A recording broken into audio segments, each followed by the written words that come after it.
Vous l'avez probablement oublié, mais les mots sont magiques. D'une certaine façon, ils peuvent influencer la façon dont nous percevons le monde.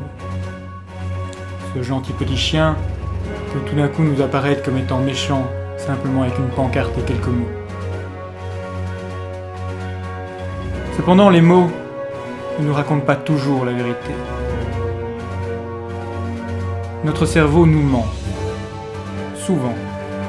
Très souvent même. Notre cerveau, nous, utilisons des mots qui nous emprisonnent, qui nous maintiennent dans certaines conceptions, dans certaines idées. Vous connaissez probablement très bien ces mots qui nous emprisonnent. Probablement parce que nous les utilisons tous les jours. Les « je dois être fort » ou « je ne dois pas être triste » ou « il faut obéir » encore « je ne peux pas me tromper ».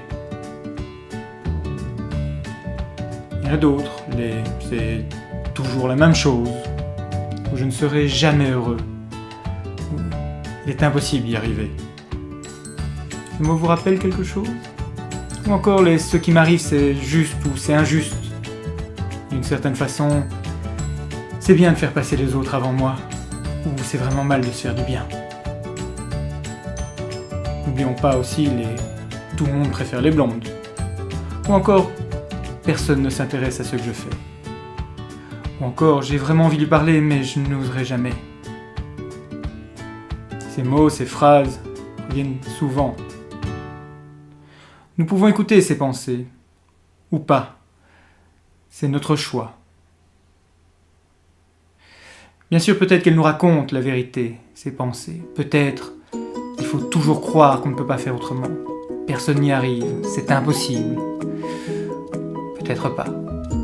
Ou peut-être que ce ne sont que des pensées, que des histoires. Un peu comme celle-ci qui passe, je ne vais pas y arriver, ou celle qui vous dit en même temps, ça ne peut pas être si facile. Et pourtant. Quand vous dites je suis triste, êtes-vous une personne triste? Ou ressentez-vous à ce moment-là un sentiment de tristesse? Ou encore quand vous vous dites « je suis nul », êtes-vous nul en tout et tout le temps? Ou avez-vous plutôt des progrès à faire dans ce que vous venez de rater? Ce n'est pas la même chose. Il n'y a qu'une seule façon de le savoir, cependant. Essayez.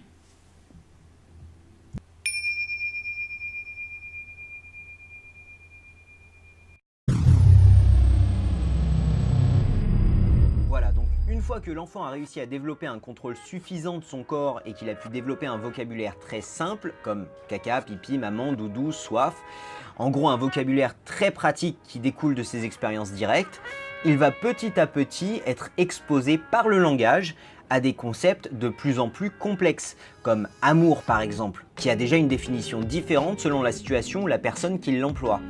Et à ce moment-là, il ne va plus pouvoir lier un concept clair à un son, mais il va comprendre que ce même mot s'applique à différents concepts qui ont quelque chose de similaire en commun. Cette fois, c'est le mot qui va le pousser à essayer de bien cerner le concept. Il existe une citation de Samuel Johnson qui est la suivante « Le langage est l'habit de la pensée ».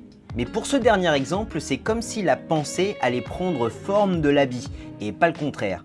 Et c'est justement là où la culture qui a créé le langage va pousser la personne à avoir des réflexions ou à faire des distinctions qu'il n'aurait pas forcément faites si le mot n'existait pas dans son langage.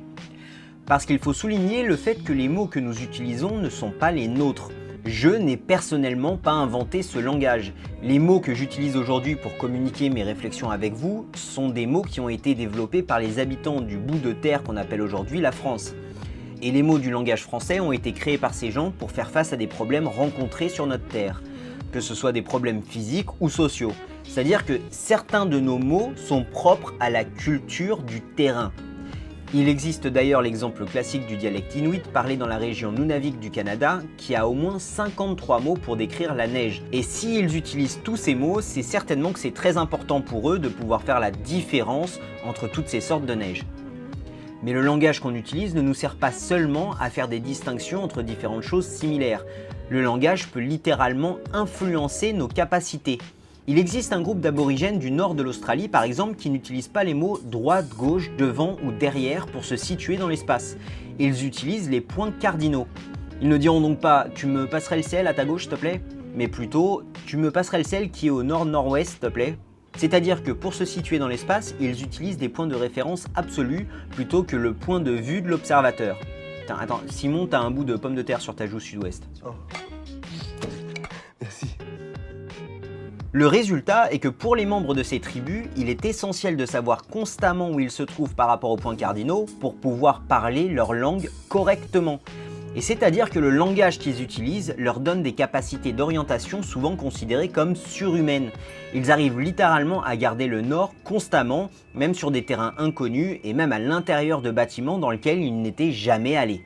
Tout ça pour dire que les mots et le langage que nous utilisons a une énorme influence sur notre façon de penser et sur notre façon de percevoir le monde. Imaginez si le mot liberté n'existait pas par exemple. Ça ne voudrait pas forcément dire que vous ne pourriez pas ressentir un sentiment de liberté, mais ça veut juste dire que ce sentiment ne sera pas très clair et qu'il vous sera extrêmement difficile de le communiquer à d'autres personnes.